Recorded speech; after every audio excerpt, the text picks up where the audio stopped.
les Rwandais sont entrés dans notre armée. J'ai entendu ici quelqu'un dire que le Congo a la première responsabilité de protéger ses frontières et de protéger sa population. D'accord, nous sommes d'accord. Mais qui nous a dit d'intégrer des Rwandais dans notre armée? Cette même communauté internationale.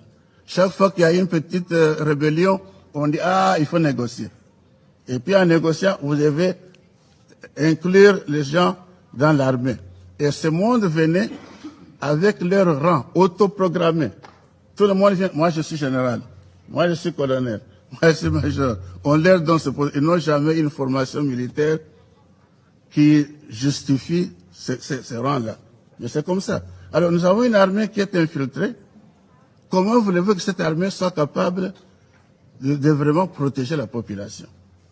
Parce que c'est une armée qui travaille non seulement pour notre pays, mais il y a des éléments qui sont là, travaillant pour l'autre côté. Voilà donc le problème qui est très important et qu'on doit analyser et qu'on doit adresser. Comme le temps ne nous permet pas d'entrer dans les détails, permettez-moi de résumer la situation en élucidant un des acteurs les plus importants du conflit, notamment le mouvement du 23 mars ou le M23. Madame la Présidente, la situation sécuritaire est clairement prédominée par la résurgence du M23. Défait par le FARDC et la Brigade d'intervention rapide des Nations Unies en 2013, le M23 revient 8 ans plus tard, en novembre 2021. Aujourd'hui, comme Mme Keïta vient de nous le dire, il a un arsenal de combat supérieur à celui de la MONUSCO et de FARDC. Il est capable de descendre des hélicoptères militaires, de terroriser la province du Nord Kivu et d'autres crimes de l'Est, et l'autre crime à l'Est du Congo. Comment expliquer la réapparition de ce groupe après cette longue absence et qui est derrière ce groupe qui était apparemment désarmé et sous la garde du Rwanda et de l'Ouganda? Une deuxième question est de savoir pourquoi la communauté internationale et les Nations Unies ne veulent pas associer ce groupe avec l'État du Rwanda. J'ai entendu ici, on parle des groupes étrangers, mais on ne les cite pas. Hein? Certainement, nous tous nous connaissons qu'il y a les ADF. Mais est-ce qu'il y a que les ADF? On ne mentionne pas d'autres groupes. Le MNC n'est pas, le M23 n'est pas un groupe étranger. C'est un groupe congolais. Or, les origines du M23 sont... Comme le temps ne nous permet pas d'entrer dans les détails, permettez-moi de résumer la situation en élucidant un des acteurs les plus importants du conflit, notamment le mouvement du 23 mars ou le M23.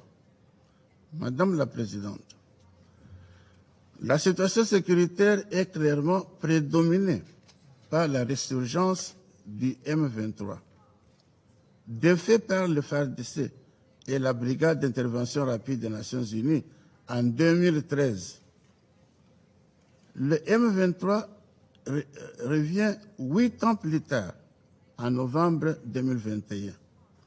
Aujourd'hui, comme Mme Keïta vient de nous le dire, il a un arsenal de combat supérieur à celui de la MONUSCO et de FARDC.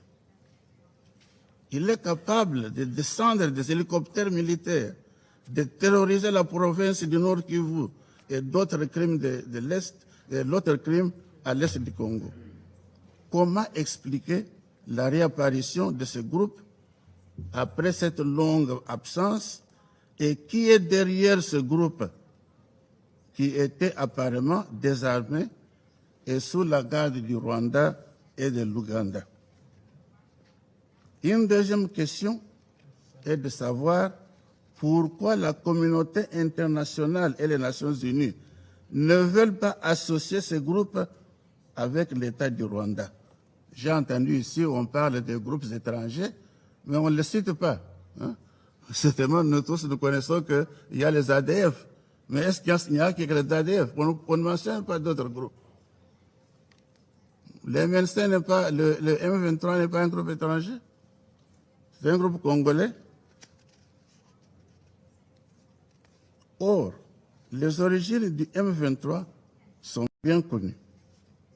Dans une note que j'ai ici et que j'aimerais donner à qui veut la voir, donc intitulée « Note à Monsieur le représentant spécial du secrétaire général des Nations Unies, chef de la MONUSCO », rédigée par Monsieur Kalev Mutonde, qui était l'administrateur général de l'ANR, l'Agence nationale de renseignement.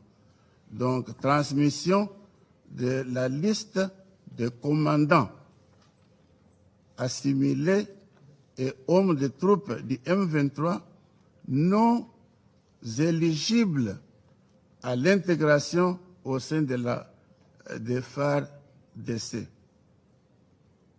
Donc, on dit ici que nos services se font l'impérieux devoir de vous transmettre la liste de 78 commandants assimilés et hommes de troupes du M23 sur un total exprimé à plus de 1700 personnes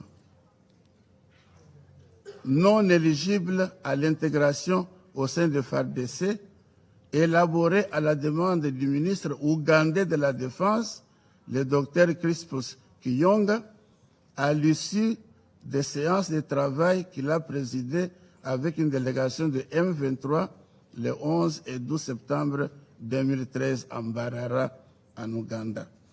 Qu'est-ce que ce rapport nous renseigne? 78 commandants, les plus gradés, des généraux, de colonels, de lieutenants-colonels et de majors. Sur les 78, il n'y a qu'un seul capitaine. Tous les autres sont des officiers supérieurs. Aucun d'eux n'est congolais. Ils sont tous des Rwandais. Qui ont été enrôlés dans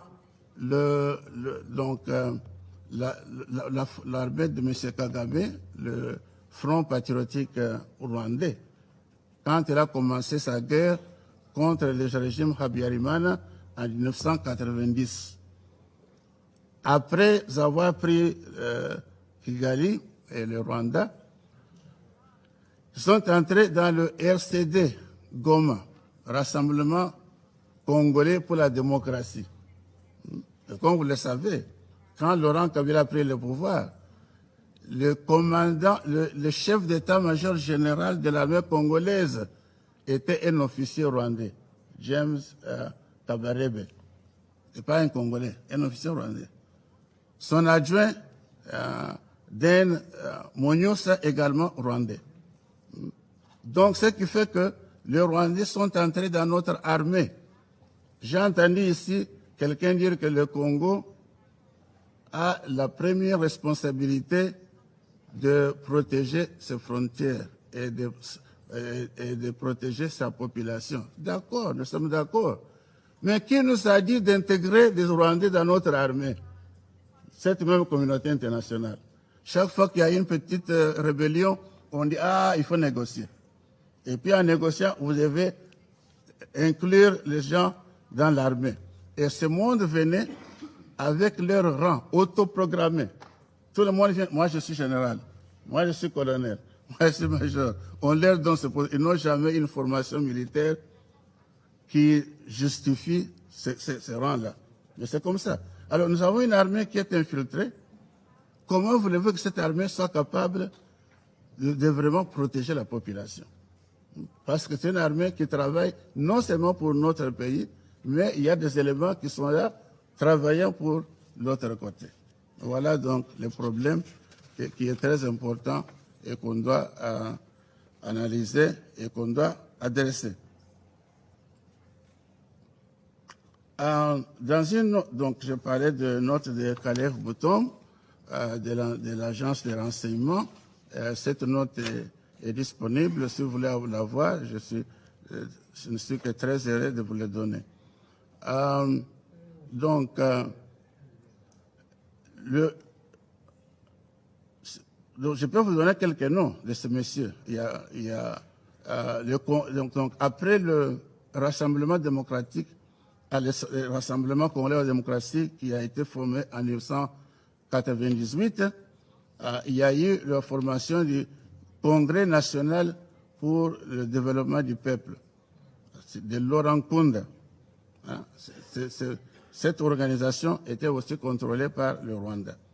Bosco Ntaganda, qui est né, grandi au Rwanda, est venu au Congo avec Laurent Kabila, est entré dans le système que dirigeait James Kabarebe, et voilà, il est devenu aussi membre du RCD Goma. Par après, il a rejoint Laurent Nkunda dans le CNDP, et puis il est devenu le premier dirigeant du M23. Son assistant, enfin, son numéro 2, c'est M. Sultani Makenge. Vous le verrez, il est dans la liste des gens qui étaient à Nairobi pour négocier d'être réintégré dans l'armée congolaise. Il s'appelle maintenant général. Au Congo, il était colonel. Donc, M.